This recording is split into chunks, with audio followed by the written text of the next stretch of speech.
အားလုံးပဲမင်္ဂလာပါရှင် Liberation for Universe Channel ကနေပြီးတော့အားလုံးကိုပြန်လည်ကြိုဆိုလိုက်ပါတယ်။အဲ့တော့ဒီနေ့မှာဖိုင်လေးတွေရွေးခိုင်းမယ်ပေါ့နော်။ဒီအခြေအနေနဲ့ပတ်သက်တဲ့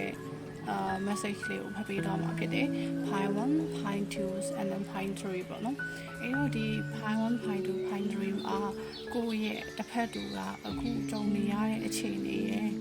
ကိုယ်နဲ့ပတ်သက်ပြီးတော့သူတို့ကဘယ်လိုမျိုးတွေ action ယူသွားဖို့လို့ရှိလဲဆိုတဲ့ဟာလေးတွေကိုတော့ဒီနေ့မှာကြည့်ပေးတော့မှာဖြစ်တယ်ပေါ့နော်အဲ့တော့ဖိုင်လေးတွေကိုခဏလောက် pause လုပ်ပြီးတော့ရွေးချယ်ထားလိုက်ပါဖိုင်ဝလေးတွေရဲ့တစ်ဖက်တူကအခုသူဖတ်မှာပေါ့နော်ဘာတွေတုံးလေးရရှိပါတယ်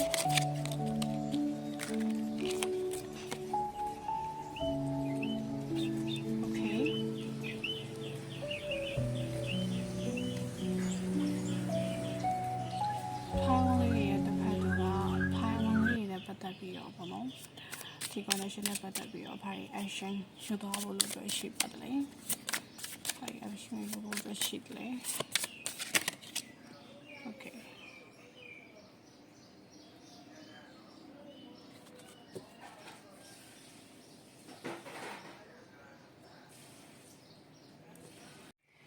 ဆိုတော့ဖိုင်ဝန်းလေးတွေရဲ့အကြောင်းကိုအရေးဆုံးပြောမယ်ပေါ့နော်ဖိုင်ဝန်းလေးတွေရဲ့တစ်ဖက်တူပါဆိုလို့ရှိရင်ဖိုင်ဝန်းလေးတွေနဲ့ပတ်သက်ပြီးတော့သူတို့ကတကယ်ကိုမှ in pace ကိုလည်းခံစားရတယ်ပြီးရခါကျရင်တကယ်ကိုငြိမ်းချမ်းခြင်းပျော်ရွှင်ခြင်းအေးချမ်းခြင်းအဆင်ပြေခြင်းဆိုတဲ့အနေအထားတွေကိုလည်းသူတို့ဘက်မှာခံစားရတဲ့အတွက်ကြောင့်မို့လို့ဒီ connection နဲ့ပတ်သက်ပြီးတော့ပေါ့နော်ဖိုင်ဝန်းလေးတွေရဲ့တစ်ဖက်တူပါဆိုရင်သူတို့ဒီ force of one ဆိုတဲ့နာမည်အရာပေါင်းစည်းဖို့လို့အတွက်ကိုမှသူတို့ဘက်ကစဉ်းစားထားတာရှိတယ်ပြီးတော့တကယ်လက်ထပ်ဖို့အထိလည်းရည်ရွယ်ထားတယ်ဒီဖိုင်ဝမ်ကိုရွေးထားတဲ့သူတွေအနေနဲ့လက်ထပ်ဖို့အတွက်စီစဉ်ထားတာရှိတယ်ဆိုလို့ရှိရင်၄ဘက်ကနေပြီးတော့၄လအတွင်းမှာမင်္ဂလာဆောင်ဖြစ်လိမ့်မယ်ပေါ့နော်လက်ထပ်ဖြစ်လိမ့်မယ်ဆိုတဲ့အနေအထားကိုတွေ့ရတယ်ပြီးတော့ဖိုင်ဝမ်လေးတွေအနေနဲ့ကတော့ energy ကတော်တော်ကောင်းတာကိုတွေ့ရတယ်ပေါ့နော်ဖိုင်ဝမ်လေးတွေကတစ်ဖက်တော့ဆိုရင်လည်းတကယ်လည်းချစ်တယ်တကယ်လည်းလက်ထပ်မယ်ပေါ့နော်နှစ်ယောက်စလုံးဟာဆိုလို့ရှိရင်လက်ထပ်ဖြစ်တဲ့အနေအထားတစ်ခုကိုတော့ကြုံတွေ့ရပါလိမ့်မယ်နော်ဖိုင်ထူလေးတွေပေါ့နော်ဖိုင်ထူလေးတွေအတွက်တစ်ဖက်လူကအခုလက်ရှိကြုံနေရတဲ့အနေအထားတွေဒါရှိတယ်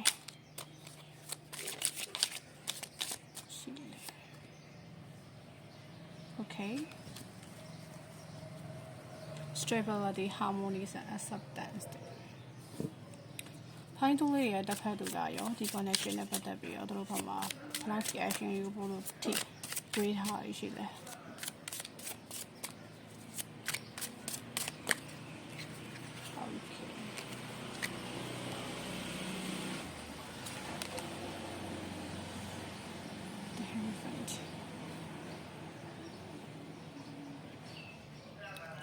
ဖိုင်ထူလေးတွေရဲ့တစ်ဖက်တူကကြာတယ်သူတို့မှလည်းဖိုင်ဝမ်လေးတွေလိုပဲ stability ဖြစ်တဲ့ခံစားချက်ကိုခံစားရတယ်ပြီးတော့သူတို့ဒီဖိုင်ထူလေးတွေနဲ့တွေ့ရတာတကယ် harmonize ဖြစ်တယ် harmony ဖြစ်တယ်ပေါ့နော်အဲ့အတွက်ကြောင့်မလို့သူတို့ဒီ connection တစ်ခုကိုလက်ထပ်ဖို့ဒီလည်းယူရထားတယ်ဒါတခုကထူးခြားတာဖိုင်ထူလေးတွေကလေ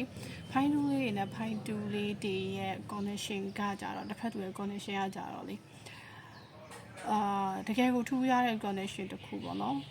ပြီးတော့ဒီကဘာမြေပေါ်မှာတော်တော်များများကိုလည်းအကျိုးပြုဖို့လို့အတွက်အတူတူဖြစ်တည်လာတဲ့ souls နှစ်ခုလို့မြင်တယ် maybe twin flame connection မျိုးဒါမှမဟုတ်ရင် soulmate connection မျိုးပေါ့နော်တကယ်ကိုကောင်းတဲ့ connection မျိုးဖြစ်လိမ့်မယ်ဒါမှဆိုရင် the hierophant ဆိုတဲ့ girl လေးလည်းကြားရပေါ့နော်အဓိကတော့ဒီပိုင်းတူးလေးတွေနဲ့ပိုင်းတူးလေးတို့ရဲ့တစ်ဖက်တူရဲ့နှစ်ယောက် connection ဟာ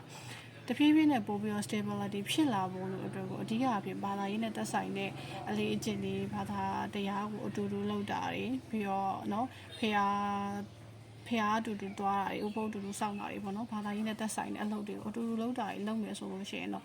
ရေရှည်မှာတော်တော်ကိုအဆင်ပြေနိုင်တဲ့ဆက်ဆက်ရေးတစ်ခုဖြစ်လိမ့်မယ်သူများနဲ့မတူတဲ့ condition တစ်ခုဖြစ်တဲ့ပုံစံနဲ့ဖြစ်တယ်သူများနဲ့မတူတဲ့ challenge တွေကိုလည်းရင်ဆိုင်ရတာမျိုးတွေရှိလိမ့်မယ်ပေါ့နော်ပြီးတော့ဖိုင်တူးလေးတွေက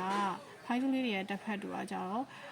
အခုချိန်မှာသူ့အနေနဲ့ပေါ့နော်ဒီ connection တစ်ခုကိုလည်းရှေ့ဆက်ဖို့အတွက်လည်းသူတို့ဒီ okay ရဲ့အဆင်ပြေတယ်ရှေ့လက်ရှေ့ဆက်ဖြစ်လိမ့်မယ်ပေါ့နော်ပြီးတော့သူတို့ဒီ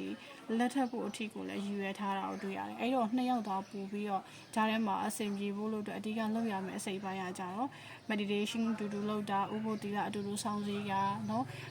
ဘာသာရေးကိုအတူတူတေချာလုပ်တာမျိုးလေးတွေပြုလုပ်ပေးမယ်ဆိုလို့ရှိရင်เนาะဒီ connection ဟာ harmony ဖြစ်တဲ့ connection တစ်ခုကိုရရှိလိမ့်မယ်လို့မြင်ပါတယ်နော်အဲ့တော့ point 3လေးတွေပေါ့ point 3လေးတွေရဲ့တစ်ဖက်တူအခုချိန်မှာဘာကြီးကြုံလေးရရှိလဲ okay okay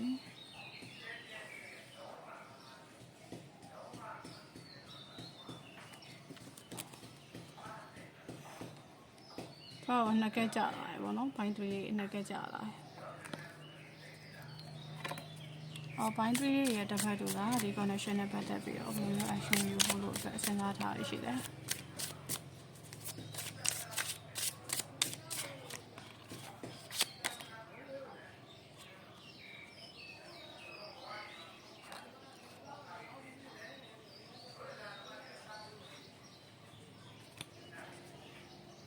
အဲ့တော့ point 3လေးတွေကိုအခုဟောပေးမယ်ပေါ့နော်အဲ့တော့ point 3လေးတွေကလေ point 3လေးရဲ့တစ်ဖက်တော့အခုချိန်မှာဆိုလို့ရှိရင်သူကလေလောကရဲ့စီးစိမ်တွေကိုခံစားချက်နေရမျိုးเนาะလို့လဲဆိုတော့သူတို့မှာတပ်ပါတီရှိနေတဲ့အနေအထားကိုလည်းတွေ့ရတယ်ပြီးတော့သူတို့ဒီတပ်ပါတီကတယောက်တည်းရမဟုတ်ဘူးတယောက်ပြီးတယောက်တွေ့ရမျိုးပေါ့နော်လောဘကြီးရယ်เนาะပြီးတော့သူတို့ဒီ physical boss ကเนาะရုပ်ပိုင်းဆိုင်ရာကဘာကြီးရဲ့စီးစိမ်ချမ်းသာတွေကိုသူတို့ခံစားနေတဲ့အနေအထားတွေမှာသူတို့ကရှိနေတာအဲ့တော့သူတို့ဒီတယောက်တည်းနဲ့တွေမလုံလောက်ဘူးside dish တွေအများကြီးနဲ့တွေ့ရတာကိုသဘောကျတယ်သူကိုချိန်မှာအဲ့ဒီဟာတွေနဲ့သူပျော်ရွှင်နေတယ်ပျော်ပါနေတဲ့အနေအထားပေါ့နော်ဒါပေမဲ့ဒီလိုမျိုးလုပ်တဲ့အနေအထားတွေကသူ့ဘက်ကတကယ်အနေရရှိတယ်ဘာလဲဆိုကာမာတွေကိုယူရမျိုးပေါ့နော်Karmic တွေကိုသူတို့ယူနေရမျိုးကံကြွေးတွေကိုသူတို့လက်ခံနေရမျိုးယူနေရမျိုးဖြစ်လိမ့်မယ်သူတို့ဒီအခုချိန်မှာကုသိုလ်ကံအားဖြင့်အရှိန်ဝါအားဖြင့်ကောင်းနေသေးလို့ပါပဲဘာမှမခံရသေးတာဖြစ်ကောင်းဖြစ်ပဲဒါပေမဲ့သူတို့ဒီတကယ်ကိုခံရလိမ့်မယ်ပေါ့နော်သူတို့ခံရတဲ့အချိန်ကြောင့်လို့ရှိရင်သူတို့တဲ့အရန်ကိုအနေရရှိရတကယ်ကိုမှဒုက္ခရောက်သွားလိမ့်မယ်ပေါ့နော်သူတို့ဒီလူတွေကိုကစားစရာအယုတ်တစ်ခုလို့သဘောထားတဲ့အတွက်ကြောင့်မို့လို့သူတို့ပြန်ပြီးတော့ခံရတဲ့ခါကျရင်နစ်နာပြန်ပြီးခံရမယ့်အနေအထားတွေမှာတော့ကြုံနေရတာကိုတွေ့ရတယ်ပေါ့နော်ပြီးတော့ဒီမှာဆိုလို့ရှိရင် Force of Cups ဆိုတဲ့ card လေးကြားရပေါ့နော်အဲ့တော့ Bind 3လေးတွေရဲ့တစ်ဖက်တူอ่ะဆိုလို့ရှိရင်ဘာလဲဆိုတော့ကိုယ့်ဘေးနားမှာ Bind 3လေးတွေကိုပေးထားတာကိုသူကမမြင်ဘူး Bind 3လေးတွေကသူတို့အတွက် universe ကပေးထားတဲ့ blessing တစ်ခုဒါပေမဲ့သူတို့ကအဲ့ရအောင်မမြင်ဘူးမမြင်ဘဲနဲ့ရတာမလို့လိုတာမရပါဘူးเนาะတခြားဟာတွေတခြား side dish တွေပါမှာသူတို့ဒီအာယုံ side တယ်အဲ့ဒီအပျော်ပါးတွေနောက်ကိုလိုက်တယ်အဲ့ဒီအရာတွေနောက်ကိုပဲလိုက်ပြီး Bind 3လေးတွေကို neglect လုပ်ထားတယ်လစ်လျူရှုထားတယ်ကိုယ့်ကိုတန်ဖိုးရှိလို့တန်ဖိုးရှိမှမသိဘူးတန်ဖိုးထားရကောင်းမှလည်းမသိဘူးဆိုရဲအနေထားတစ်ခုကိုသူလုံနေရပေါ့နော်အဲ့အတွက်ကြောင့်မို့လို့ဒီမှာသူတို့ဒီပြန်ခံရမယ့်အချိန်ကြောင့်လို့ရှိရင်တကယ်အလဲအကွဲနဲ့တကယ်ဆင်းရဲဒုက္ခတွေရောက်ပြီးတော့သူများကိုစိတ်ဆင်းရဲအောင်လုပ်ရင်အဲ့ဒီစိတ်ဆင်းရဲထားရတဲ့ဒဏ်ရာအတိုင်းကိုသူတို့ကပြန်လဲခံစားရမယ်ဆိုပြီးတော့ပိုင်း3လေးကိုပြောထားတယ်ပေါ့နော်ဒါကြောင့်မို့လို့ဒီမှာနှစ်ကက်ကြာသွားဖြစ်လိမ့်မယ်ဆိုတော့ reading ကတော့ဒီလောက်ပါပဲဒီထဲမှာenergy ကတော့လူတိုင်းနဲ့เนาะအစင်ပြေနိုင်မှာမဟုတ်ဘူးကြိုက်နိုင်မှာမဟုတ်ဘူးဒါပေမဲ့ကိုယ်နဲ့ကြိုက်တဲ့အရာကိုပဲယူသွားပါမကြိုက်ဘူးဆိုလို့ရှိရင်ဒီ video လေးကိုကြော်သွားခဲ့လို့ရပါတယ်အဆုံးထိလိုက်ပါကြည့်ရှုပေးရတဲ့အတွက်လည်းအားလုံးကိုကျေးဇူးတင်ပါတယ်။ဒါရဲ့နောက်ထပ် video တွေမှာလည်းပြန်လည်တွေ့ဆုံကြပါအောင်မယ်။ကိုသိချင်တဲ့ခေါင်းစဉ်လေးတွေရှိတယ်ဆိုလို့ရှိရင်လည်း comment box လေးမှာချိန်ခဲ့လို့ရပါတယ်။ဆိုတော့အားလုံးကိုကျေးဇူးတင်ပါတယ်ရှင်။